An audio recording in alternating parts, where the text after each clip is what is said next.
She thought breaking up with me would be the end of the story. She believed I'd fall apart, beg, plead, and chase after her. But the one thing she never expected was that just 3 weeks later, her mother would call me, in tears, not to blame me, but to apologize. This is a true story. No sugarcoating, no dramatizing. Just a simple account from a man who once loved, was left behind, and stood back up in a way that made others regret it, silently. If you've ever been betrayed, abandoned, or left behind, listen to this whole story. Because sometimes you don't need revenge. Sometimes living well in silence is the most painful strike of all. The unannounced departure. Anne and I met in our final year of university during a class on digital media. It wasn't love at first sight.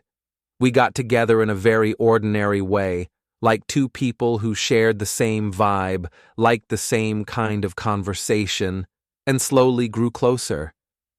At some point, neither of us called it just friendship anymore. After graduation, there was nothing particularly special about us. No startup, no breakthrough, no glamorous career, just two fresh grads looking for jobs, sharing a small rented room in District 4, splitting every bill, electricity, water, food, internet, and loved cats, so we adopted a little female one and named her Meat. Every time she got home late from work, Anne would bury her face in Meat's belly and groan. Office work is just a fancy form of torture.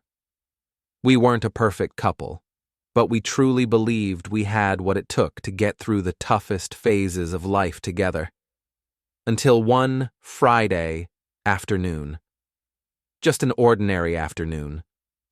I got off work early and picked up a few of Anne's favorite things, some discounted sushi from our go-to store, and a peach tea with no ice, what she used to call her ultimate stress reliever. I opened the door to our room, and the first thing I saw was emptiness. Her desk was cleared out. The bookshelf, not a single book left. Meat, our cat, was curled up on the small chair, eyes wide open, staring at me. But she was nowhere to be found. I figured maybe she went out. But when I opened the wardrobe, it was empty. Her makeup table? Empty. Her toothbrush, shampoo bottle, those bright orange plastic slippers. All gone. Only one thing was left behind. The key, placed neatly on the table. No note, no scribbled message like before during small arguments. I'm sleeping over at a friend's, don't text. I called. The line couldn't be reached. I texted. No read receipt. I checked Facebook, Instagram, Zalo. Everything was still there, just silent. 1 day, 2 days, 3 days. I waited.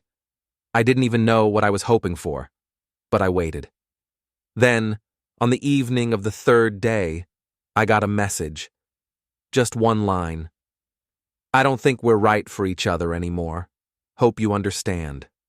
No explanation, no reason, not even a proper breakup, no sorry, no goodbye, nothing about what we had shared, just someone walking out of your life in a way that left you neither angry nor able to hold on. Only that sinking feeling, like waking up in a familiar room where every trace of the person who once lived with you has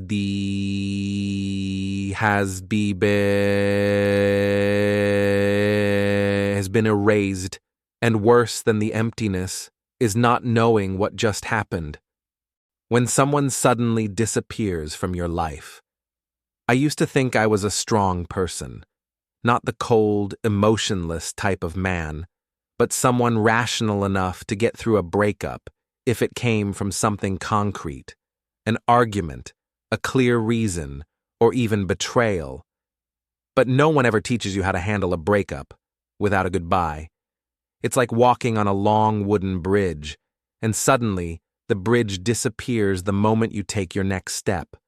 No wind, no warning, just emptiness. In the days that followed, I went to work like a machine. Colleagues asked why I was so quiet. I just smiled and said, "Haven't been sleeping well lately." At night, I didn't cry, didn't scream, didn't drink. I just sat on the floor, remote in hand, TV still off, mind completely blank. Sometimes I'd glance over at Meat, the cat she left behind. She didn't meow, didn't come close, just lay there on her old cushion, occasionally opening her eyes to look at me, as if asking, where did she go? I didn't know. I started asking myself questions. Did I do something wrong?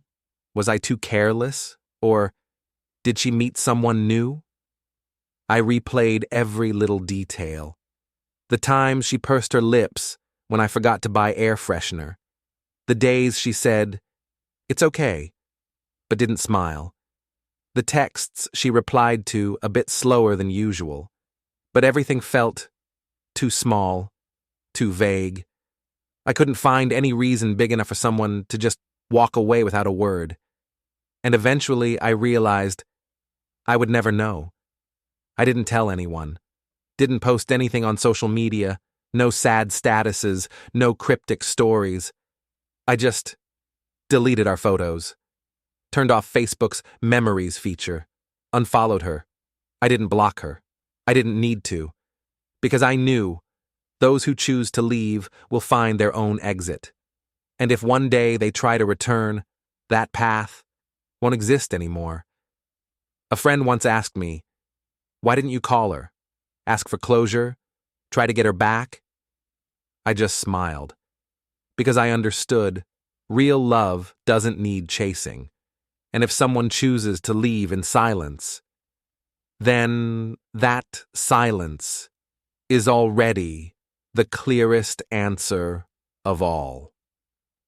I stayed silent, and she started to speak.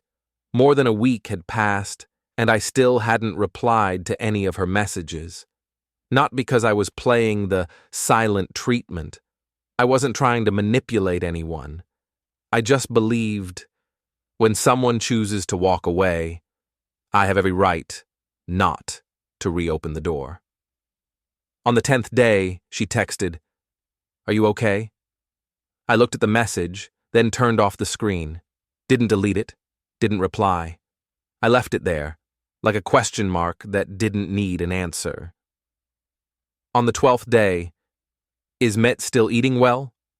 I chuckled. For the first time in nearly 2 weeks, I genuinely laughed. She was checking on the cat, not out of longing, but because the uncertainty had begun to creep in. I knew exactly what I was doing. Not revenge, not pretending to be strong, just living by a principle I truly believe in. If someone chooses to leave without a word, they shouldn't expect to come back with one. I started waking up earlier, got to work on time, returned to the gym after nearly a year away, read books instead of scrolling on my phone each night, gradually cleaned and organized the room, not for anyone else, just for myself. Even Meat grew closer to me. She'd often rest her head on my legs while I read. One night, she climbed onto my chest while I was sleeping, and I realized I felt like a single man, but a peaceful one. You might not believe it, but on day 15, she sent a long message, nearly 10 lines. "I'm sorry if I hurt you. I don't know how to say this the right way. Maybe I was impulsive. I just felt like I needed space to figure things out. I'm not expecting anything. I just want you to know I still respect you, and I hope you're doing well." I read it all, and once again, I didn't reply. Not out of hate, but because I didn't need to. I didn't need an apology to keep living. Didn't need a goodbye to close that chapter. And I especially didn't need someone looking back just to come back. Because I understood one thing: those who leave in silence will eventually be haunted by that same silence. Strangely enough, the quieter I became, the more peaceful I felt.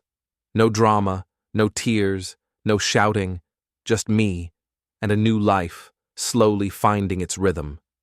I wasn't pretending to be okay to prove something to her. I was truly okay because I was finally living for myself. Why I said nothing. People often say, when a man stays silent after a breakup, it's because he still loves deeply. Maybe that's true, to some extent.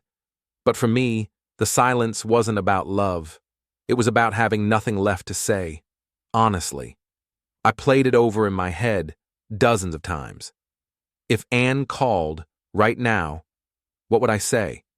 If she explained herself, how should I react?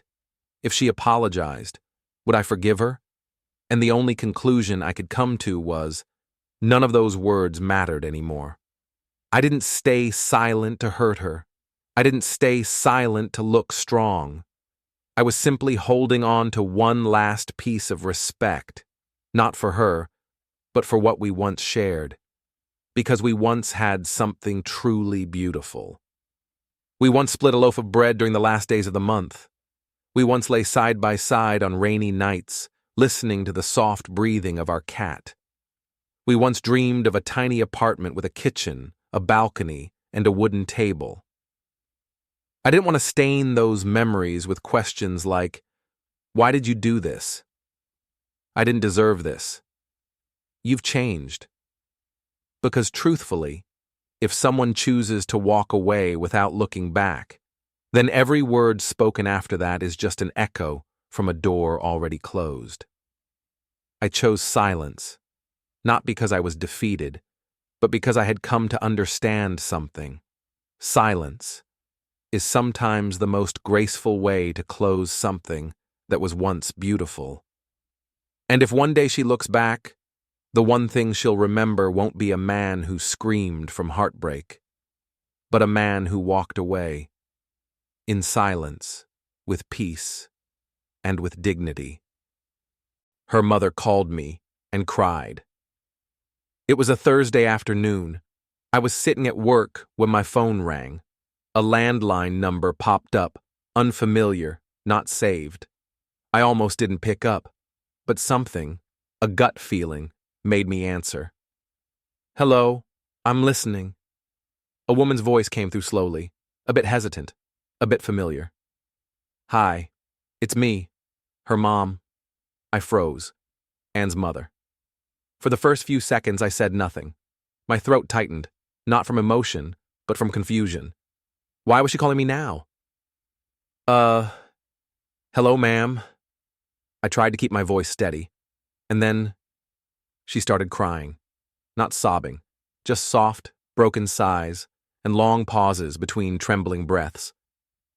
I'm sorry, dear. I didn't expect her to treat you like that. I didn't know how to respond. I didn't want to place blame, and I didn't want to hear anyone take my side. But she continued, gently, as if she'd been carrying this guilt for the past 3 weeks. You're a good man. I know that. When I had to go to the hospital, it wasn't Anne who took me. It was you. You took time off work to take me to 3 different appointments. I never forgot that. Still, I said nothing. Because I truly didn't know what to say. I did those things out of kindness, not for recognition, and certainly never expected they'd be brought up in a call like this. She sighed again and continued, slower now, heavier. She's living with someone else now, I can't stop her. She's grown. But watching her live like this, it just breaks my heart. I closed my eyes and leaned back in my chair.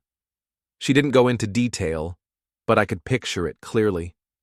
The man on left me for... maybe he's younger, flashier. Maybe he gives her that rush of something new. But he doesn't have history. He doesn't have patience. He doesn't have a sense of responsibility, not to her and certainly not to her family. Her mother told me one time she caught a cold and couldn't leave the house, She called Anne, who said, "He's busy," then sent a frowning emoji over Zalo. That was it. I listened, but said nothing. I'm not the kind of person who feels smug when an ex hits rough patches. I just felt lighter. Lighter in the way a knot in your chest finally loosens, not because someone apologized, but because the truth finally surfaced. The truth that, sometimes, walking away from a good person doesn't make you happier. It only makes you realize that person was the calm you didn't know you needed. Before the call ended, she said something that left me speechless. If you ever start a family someday, I just hope you find peace. No one deserves your kindness more than someone who knows how to keep it. I didn't cry, but somehow, my heart felt warm again. The one who stayed, the one who left, and a silence that needed no revenge. After that phone call, I sat still for a long time. No surge of emotion, no racing thoughts, not even a sigh, just a sense of release, like taking off a heavy backpack you didn't realize you'd been carrying for far too long. Anne's mother had shared that the man and now lived with was someone she met online. Tall, charming speaker, stylish, wealthy, drove a nice car. He had everything, except for depth. She told me he never remembered her birthday, never offered a kind word. The one time she was hospitalized with a cold and texted him, and he replied with nothing more than a sick face emoji.